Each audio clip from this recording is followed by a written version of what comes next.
नमस्कार मित्रों, मैं एसवी भारद्वाज आपका फिर से स्वागत करता हूँ। 58 डेज 58 दिनों की बात होगी दोस्तों। 58 दिन, ये 2 महीने का सफ़र तुला राशि के लिए बहुत लाभदायक रहने वाला है। विश्व विजेता वाली बात हो सकती है इन दिनों में। 20 अगस्त से खासकर स्थितियां काफ़ी बेहतर रहेंगी। इनमें आपके मुख्य ग्रह शनि, बुध, शुक्र और मंगल, सूर्य सभी, इवन केतु सभी आपके लिए लाभकारी स्थिति में रहेंगे। दोस्तों, ग्रहों की स्थिति आप लोगों के समक्ष है। यहाँ पर हम सबसे पहले शुरुआत करते हैं शुक्र और बुध के योग की। सीधे अपने बिंदु पर आते हैं। लक्ष्मी नारायण राजयोग 21 अगस्त से बनेगा। दोस्तों, यह योग इतना प्रबल है आपके लिए क्योंकि दोनों बहुत ही बेहतर प्लैनेट हैं। कारक ग्रह जिसे कहते हैं, वह भी कर्म भाव में।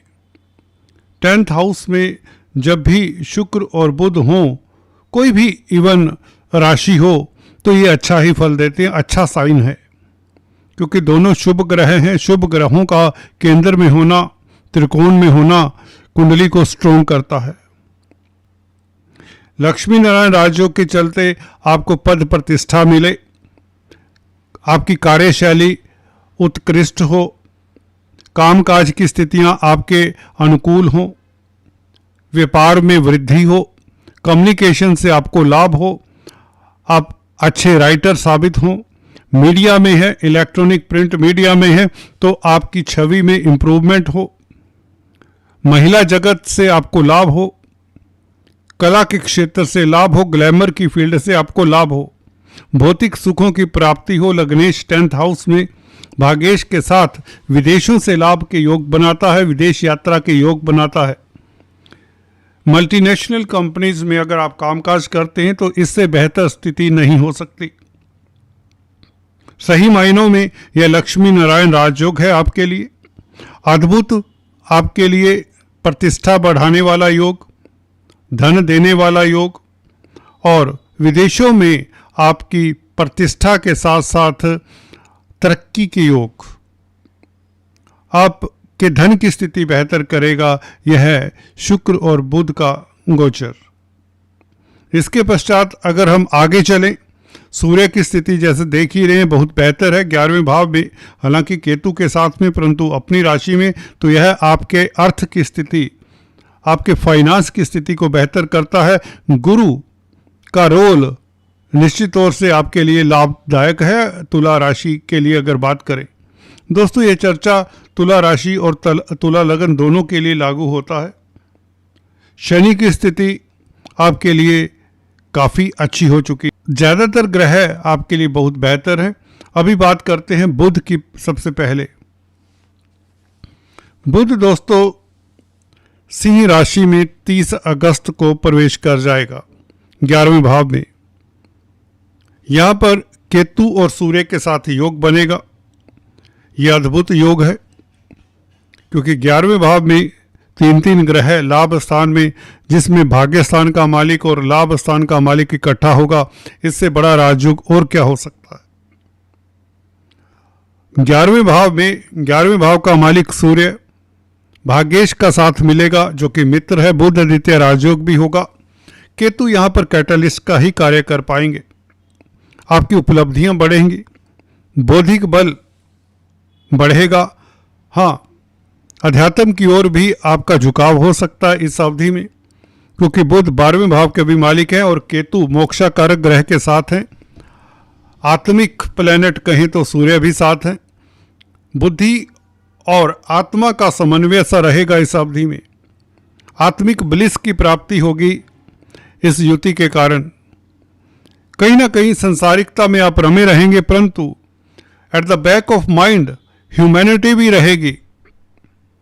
मटेरियल पदार्थों के पीछे दौड़ते दौड़ते जब व्यक्ति थक जाता है तो यह केतु थोड़ा सा रोकने के लिए कहता है, या यूं कहीं सुस्ताने के लिए कहता है कि रुकिए, धर्म कर्म के बारे में भी कुछ सोचिए। ऐसा आप सोच सकते हैं। हालांकि केतु बिल्कुल इस तरह से नहीं हम मानते, फिर भी मटेरियल जिज्ञासा में अवरोध डालता है केतु यदा कदा। तो भाग्य आपका प्रबल है, भाग्य स्थान का मालिक 11वें भाव में हो, 11वें भाव के मालिक के साथ हो, तो भाग्य के कारण आपकी इच्छाएं पूर्ण होती।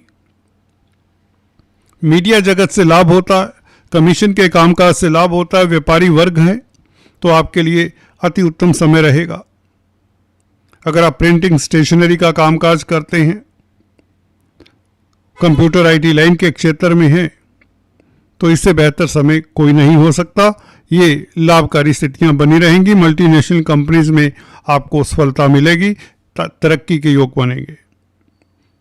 इसके अलावा कन्या राशि में बुध का गोचर 15 सितंबर को, और इधर मंगल का भी राशि परिवर्तन 13 सितंबर को हो जाएगा, जो कि लगन में आ जाएंगे। मंगल लगन में बैठकर आपको एनर्जाइज करते हैं, जोशीला बनाते हैं, कर्मठ बनाते हैं। धन भाव का मालिक, सप्तम भाव का मालिक अपने भाव को देखे तो दाम्पत्य जीवन आपका सुखद मंगल और गुरु के कारण। देखिए, गुरु की भी दृष्टि है मंगल के ऊपर, और गुरु का ये प्रभाव आपको उच्च पद देता है, अच्छा सलाहकार बनाता है। आप हम्बल रहते हैं, तरक्की करते चले जाएंगे, परंतु आप डाउन टू अर्थ रहेंगे। मंगल गुरु का संबंध ये बेहतर रहेगा, इसकी चर्चा अलग से भी करेंगे, परंतु इतना बताना चाहता हूँ, गुरु का प्रभाव इस मंगल के ऊपर जो यदा कदा रैश बना देता है कई बार, यहाँ पर मंगल चेक में रहेंगे, बल्कि चेक में रहने के साथ साथ, कंट्रोल में रहने के साथ साथ सप्तम भाव को भी प्रभावित कर रहे हैं। सप्तम भाव आपके मैरिज लाइफ का है, रोजमर्रा की आमदन का है, डेली इनकम का है, पार्टनरशिप का है। भागीदारी में आपको सफलता मिले, दाम्पत्य जीवन सुखद रहे, रोजमर्रा की आमदन बढ़े, और आप अच्छे ओरेटर साबित होंगे, अच्छे वक्ता प्रवक्ता साबित होंगे, क्योंकि सेकंड लॉर्ड जब भी लगन में बैठे, सेकंड हाउस स्पीच का होता है। अपनी वाकपटुता से आप काफ़ी कुछ कमा सकते हैं, या यूँ कहें आपकी प्रतिष्ठा बढ़ती है, आप तरक्की पाते हैं, सफलता पाते हैं। जिस भी संस्थान में कामकाज करते हैं, जो भी बिजनेस करते हैं, व्यापार करते हैं, नौकरी करते हैं, जहाँ आपकी बोलचाल या आपके वक्तव्यों का, आपके भाषणों का महत्व रहता है, तो ये 13 सितंबर से बहुत अद्भुत योग है, क्योंकि गुरु भी आपको अच्छे काउंसलर, कंसल्टेंट, वक्ता प्रवक्ता, टीचर, गाइड बनाते हैं। गुरु की दृष्टि लगन के ऊपर, तो मंगल गुरु का ये संबंध आपके कैरियर के लिए अद्भुत योग है। धन की स्थिति बेहतर होती है, अर्थ की स्थिति बेहतर होती है। दोस्तों, आप इस तरह की स्थिति में कुछ बड़ा कर सकते हैं। जमीन जायदाद, प्रॉपर्टी, लैंड का सेल परचेज, और आर्मी, डिफेंस, पैरामिलिट्री फोर्सेस में कामकाज करने वालों को लाभ। ये मंगल 13 सितंबर से राजयोग कारक हो जाएगा, क्योंकि उधर बुध उच्च का हो चुका होगा। 15 तारीख से बुध 12वें भाव में, भाग्यस्थान का मालिक एक्साल्टेड, परंतु 12वें भाव में जब बुध जैसा ग्रह उच्च का हो तो आपकी नींद अच्छी रहती, कंजुगल लाइफ उत्तम रहता है, और अध्यात्म की ओर भी अग्रसर करता है। ये बुध जब एक्साल्टेड हो, 9th लॉर्ड है। विदेशों में यात्रा के योग बनेंगे, और कहीं ना कहीं मेडिकल फील्ड से आपको लाभ हो, सोशल वर्क से लाभ हो, और अकल्ट विद्याओं में भी आपका रुचि बढ़ जाएगा। अकल्ट विद्याओं से भी आपको लाभ हो, साहित्य, लिटरेचर इत्यादि से भी आपको लाभ होता है। आप अपने जो हॉबीज हैं उसके लिए समय निकाल पाएंगे। कहने का मतलब, आप भाग दौड़ की जिंदगी से कुछ समय अपने आत्म मंथन के लिए, अपनी हॉबीज के लिए, अपनी क्रिएटिविटी के लिए निकाल पाएंगे, जिससे आपका स्वास्थ्य भी इम्प्रूव होगा। शनि और बुध का संबंध रहेगा। याद रहे, शनि आपके चतुर्थेश पंचमेश हैं, बुध भाग्येश भी हैं। दो त्रिकोण के मालिक शनि और बुध पंचमेश नवमेश होकर 6-12 की एक्सिस पर जब संबंध बनाएं तो आपके पूर्व पुण्य साथ देते हैं। आत्मिक ब्लिस की प्राप्ति होती है। अंतर्मुखी होकर आप काफ़ी कुछ पालेंगे।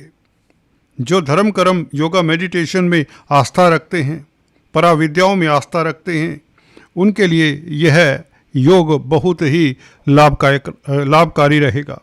15 सितंबर से लेकर 3 अक्टूबर तक बुध की स्थिति यहाँ पर रहेगी। 3 अक्टूबर से बुध लगन में आ जाएंगे, तुला राशि में भाग्यशाली हो जाएंगे। जब भाग्यस्थान का मालिक ही लगन में आ जाए 3 अक्टूबर से, तो अक्टूबर 18 तक 58 डेज, जी हाँ दोस्तों, 20 तारीख से लेकर 18 अक्टूबर तक ये 58 डेज की मैं बात कर रहा हूँ। यहाँ पर इन 2 महीनों में आप डेफिनेटली सबसे बेहतर स्थिति में होंगे। सभी राशियों से उत्तम स्थिति में पाए जाते हैं, क्योंकि ज़्यादातर ग्रह आपका बुध हो, शुक्र हो, मंगल हो, शनि तो आपके लिए ब्रह्मास्त्र का कार्य कर रहे हैं, और गुरु इवन 18 अक्टूबर तक, जब तक यह भाग्यस्थान में है, भाग्यस्थान का गुरु कमाल करता है दोस्तों। तो कुल मिलाकर आपके लिए 18 अक्टूबर तक धन, यश, कीर्ति का और हर तरफ से सफलता का योग बन रहा है। कोर्ट कचहरी में आपको कोई हरा नहीं सकता। कर्जे की प्रॉब्लम से भी निजात मिलता है जैसे ही बुध आपका उच्च का होता है। हालांकि स्थिति 20 अगस्त से ही बेहतर हो जाती है। लक्ष्मी नारायण राजयोग 20 अगस्त, 4 रोज पश्चात शुक्र और बुध का योग आपके कर्म भाव में, यहाँ पर शुक्र का बैठना अमला नामक राजयोग बनाता है, जो आपके भौतिक सुखों को बढ़ाता है। मंगल का तुला राशि में आना 13 सितंबर से ये अति उत्तम रहेगा। धन की स्थिति बेहतर होती है, सबसे बड़ी बात है। आप स्पीच से धन कमाने वाले होते हैं। चतुर्थ भाव के ऊपर मंगल की दृष्टि, दोस्तों ये उच्च की दृष्टि है। जमीन जायदाद प्रॉपर्टी बनने का, दुकान मकान बनने का योग, प्रॉपर्टी का कामकाज करते हैं, बिल्डर्स हैं, तो आपके लिए बहुत उत्तम स्थिति रहेगी। दोस्तों आज इतना ही, फिर से मिलेंगे, तब तक के लिए stay tune. Thanks for watching this video. God bless you all.